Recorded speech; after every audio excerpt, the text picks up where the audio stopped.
With a license as lucrative as Lord of the Rings, Turbine Entertainment could have simply created a World of Warcraft clone with Middle-earth nomenclature on it and called it a day.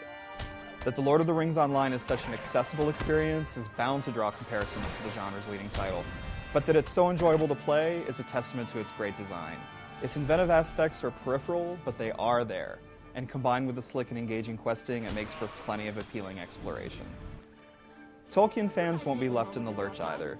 The game is brimming with well-known characters and name-dropping galore. Men, dwarves, hobbits, and elves are all represented, with 7 total classes up for grabs. For MMO veterans, though, this doesn't make for a lot of choices when games like EverQuest 2 offer so many more combinations, particularly if you plan on playing multiple characters. On the other hand, there is a good variety of gameplay styles from which to choose within those limitations. Hello there. A terrific group of story quests thread together your adventures. Completing each one rewards you with a high-quality cutscene, and it's in these moments that the license shines most. In your early adventures, it's tough to shake the feeling that you've seen most of this stuff before in other fantasy RPGs. Once the story quests kick in, though, the immersion factor rises, and the world's unique qualities come more clearly into focus. It helps that Middle-earth is beautiful to look at and brimming with touches that distinguish it from other fantasy settings. Seeing hobbit holes or the House of Elrond for the first time are gleeful moments for fans. The Lord of the Rings Online does not feature the most technically proficient visuals, with occasionally simple geometry and relatively lackluster character models. On the other hand, the environments are simply breathtaking, featuring plenty of rolling hills covered with lush, colorful foliage and detailed architecture. The game's greatest asset is that there's simply so much stuff to do.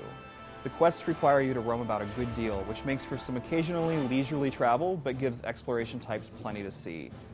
Aside from the story quests, they mostly boil down to the usual go there, kill that missions. On the other hand, some of them are clever and fit well with their locale.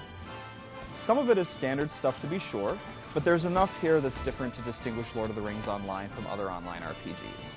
One of these hallmarks is the deed system, which lets you earn rewards like titles and traits. Another is monster play. Once your hero character hits level 10, you create a secondary monster avatar that's already at the maximum level of 50, and enter the Ettenmoors, where a separate set of quests and advancement mechanics await you. This is where the Lord of the Rings Online's main player versus player component comes into play, as hero characters at level 40 and higher can head out there and engage the player monsters.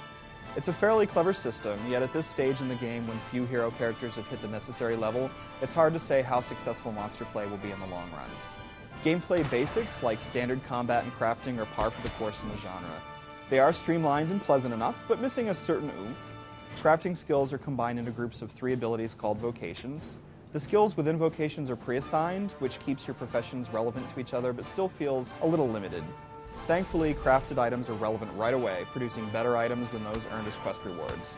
The fundamental combat is quick and fun, but it sometimes feels as though there's a dearth of new skills and spells to learn as you advance. But the little nitpicks don't detract from the Lord of the Rings Online's greatest asset. It's fun to play. It's also incredibly stable, so you can put all your effort into killing monsters and bashing hobbits, rather than fiddling with settings. With plenty of familiar landmarks and a few original to the game, it's got plenty of fan service without ever resting on the laurels of a famous franchise. If you're looking for a new online RPG, the Lord of the Rings Online is a great choice.